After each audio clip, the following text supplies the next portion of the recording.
தூத்துக்குடி மாவட்டம் சாத்தங்குளத்தில் தந்தை மகன் இருவர் காவல் நிலையத்தில் கொண்டு செல்லப்பட்டு பயங்கரமாக அடித்து கொல்லப்பட்ட தகவல் உங்களுக்கு தெரியும். தெரியாவிட்டால் இதோ தூத்துக்குடி மாவட்டம் சாத்தங்குளத்தை சேர்ந்த வியாபாரி ஜெயராஜ், அவரது மகன் பெனிஸ், இவர்கள் சாத்தங்குளத்தில் செல்வன் கடை நடத்தி வந்தார்கள். இருவரும் கடந்த 2020ஆம் ஆண்டில் விசாரணைக்கு அழைத்து சென்ற போலீசார் மிக கடுமையாக தாக்கினர். இதில் படுகாயமடைந்த அவர்கள் இருவரும் அடுத்தடுத்து இறந்தனர். இந்த சம்பவம் குறித்து மிகவும் பெரிய பரபரப்பு ஏற்பட்டு தமிழ்நாடே அதிர்ச்சியிலானது. இந்த சம்பவம் மதுரை உயர்நீதிமன்றத்தின் உத்தரவின் பேரில் சிபிஐ கொலை வழக்காக பதிவு செய்யப்பட்டு விசாரித்தது. இது சாத்தங்குளம் போலீஸ் நிலையத்தில் அந்த சமயத்தில் பணியாற்றிய inspector Sridhar, sub inspector Raghu Ganesh, Balakrishnan உட்பட 9 காவலர்கள் கைதானார்கள். இந்த இரட்டை கொலை புகாரை மதுரை மாவட்டம் 1வது கூடுதல் செஷன்ஸ் கோர்ட்டில் விசாரித்து வருகிறார்கள். ஏற்கனவே இந்த வழக்கில் 2000க்கும் அதிகமான பக்கங்களுடன் கூடிய குற்றப்பத்திரிகை தாக்கல் செய்திருக்கிறார்கள்.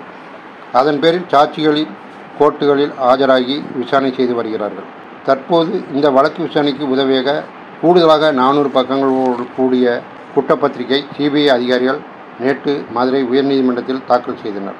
இந்த குற்றப்பத்திரிகையில் ஜெயராஜ், பெனிஸை சாத்தங்குளம் காவல்துறையினர் அழைத்து விசாரித்து சென்றபோது பதிவான காணொலி காட்சி, அங்கிருந்து சாத்தங்குளம் அரசு மருத்துவமனைக்கு அழைத்து சென்றபோது அவர்கள் உடம்பில் இருந்த இரத்தக்கரையுடன் கூடிய ஆடைகளை, அதை மாற்றியதற்கான ஆடைகள் போன்றவற்றின் வீடியோ பதிவுகள், தடயவியல் துறையினர் ஆய்வு செய்த தகவல்கள் போன்றவை இடம்பெற்றுள்ளன.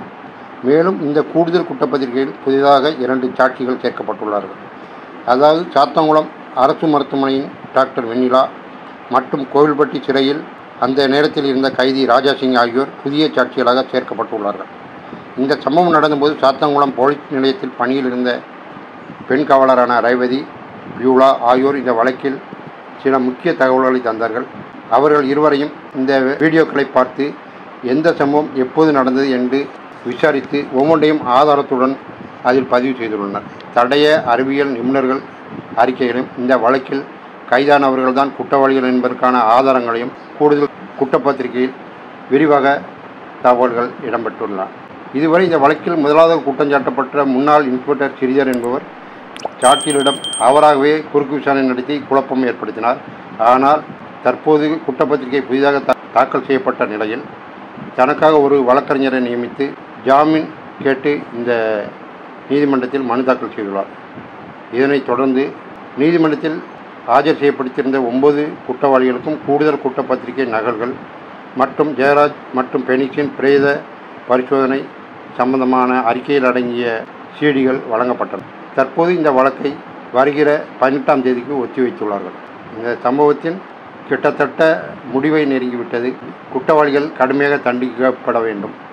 இந்த குற்றவாளிகள் தண்டிக்கப்பட்டால்தான் இதன்பின் சிறையில் காவல் நிலையத்தில் குற்றவாளிகள் விசாரணை என்ற பெயரில் காவல் நிலையங்களில் அடித்து கொல்லப்படுவதும் கொடூரமாக தாக்கப்படுவதும் குறையும்.